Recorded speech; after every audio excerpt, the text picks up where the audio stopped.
All rights to the characters and storyline of Fruits Basket belong solely to its creators and copyright holders. This text is a fan-created interpretation and does not claim any ownership or official affiliation with the creators or distributors of Fruits Basket. All references to the character and their development are based on the original work and are intended solely for entertainment and discussion purposes. In a Daze, Chapter 1. Tohru trudged to the front door, her steps heavy and her breath labored. She dropped her bag by the entrance, rubbing her temples as a dull ache throbbed behind her eyes. Her nose was stuffy and her throat felt raw with every swallow. The warmth of the house offered some relief, but her body felt like it was carrying the weight of the world. "Hey, welcome home," Kyo called from the living room, looking up from the book he was reading. He immediately noticed the exhaustion etched on her face. "You okay?"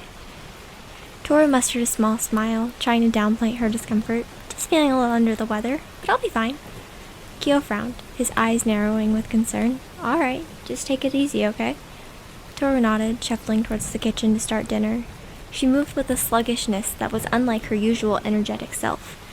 Kyo watched her closely, the unease in his stomach growing as he noticed her movements becoming slower and more deliberate. Her shoulders slumped and her usual cheerful demeanor seemed dim by the weight of her illness. As the evening wore on, Tohru's condition visibly worsened. She ate only a few bites of dinner, pushing the rest around her plate, and her response to Kyo's questions became increasingly muted. By the time she excused herself to take a bath, her steps were unsteady and her eyes were glassy with fatigue. Kyo couldn't shake the feeling of unease that settled over him like a heavy blanket. He kept an ear out for any sound from upstairs, but was met with silence. An hour passed, and worry gnawed at him. He decided to check on her. Ascending the stairs quickly, Kyo peeked into their bedroom and found Tohru sprawled across the bed, her hair still damp from the bath. She had changed into her pajamas, but hadn't managed to pull back the covers. Her breathing was deep and even, indicating she had fallen into a deep sleep almost immediately. Kyo approached her, a soft smile tugging at his lips as he brushed a strand of hair away from her face. But his smile faded when he noticed the flush on her cheeks and the beads of sweat on her forehead. His heart sank. He gently pressed the back of his hand against her forehead and felt the heat radiating from her skin. She had a fever. "Damn it," he muttered under his breath, his worry intensifying.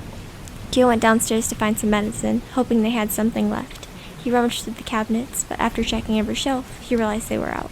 He must have used the last of it when he hurt his shoulder a couple of weeks ago. Sighing, Kyo debated whether to wait it out or get more medicine now. He knew her fever would only get worse without treatment, and he couldn't bear the thought of her suffering through the night.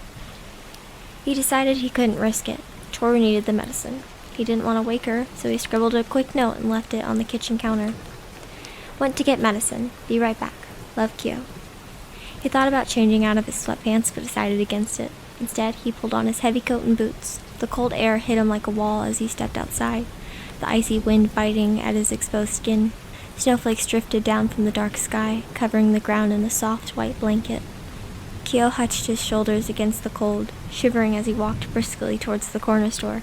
The snow crunched underfoot, and his breath formed visible puffs in the frosty air. Despite the discomfort, his thoughts remained solely on Tohru, hoping she'd stay warm and rest while he was gone. As he neared the store, the neon sign flickering in the distance, Kyo quickened his pace. The sooner he got the medicine, the sooner he could be back by Tohru's side, ensuring she was safe and comfortable. The thoughts of her peaceful, sleeping face spurred him on through the biting cold.